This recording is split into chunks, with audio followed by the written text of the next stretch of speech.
Maxime, vous nous aviez montré comment rendre notre page Facebook un peu plus opaque, mais là, Facebook, puis je me souviens que c'était compliqué.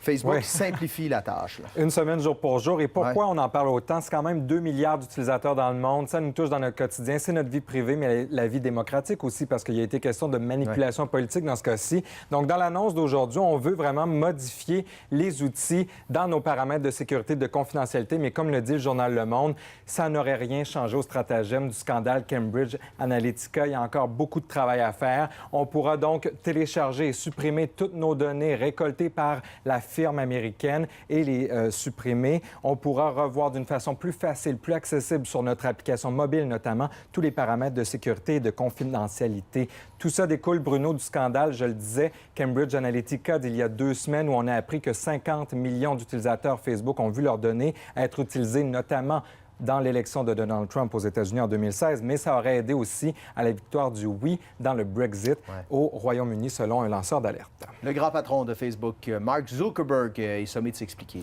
Oui, alors que les grands comme SpaceX et Tesla, 2 grandes compagnies de Elon Musk, ont quitté Facebook. Aujourd'hui, c'est Playboy qui a annoncé, Bruno, qu'elle quittait Facebook. Eh bien, Mark Zuckerberg devra se présenter au Congrès américain le 10 avril prochain. Il y a une commission européenne, une commission britannique également qui veulent entendre le PDG de Facebook sur ce scandale sur les données. Et pendant ce temps-là, en bourse, qu'est-ce qui arrive, Bruno? Depuis 2 semaines maintenant, on perd 18 points et ça ne cesse de chuter. On voit sur un an le graphique. Ça va pas très bien pour Facebook et même la fortune personnelle de Mark Zuckerberg est en chute.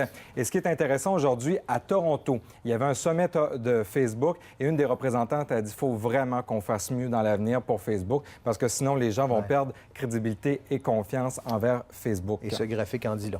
Ça parle beaucoup. Il n'y a pas une tendance de départ des compagnies québécoises parce qu'il n'y a pas encore d'enjeu pour les images des marques, mais on pourrait voir effectivement au cours des prochaines semaines une telle tendance. Merci, Maxime. Bonne soirée.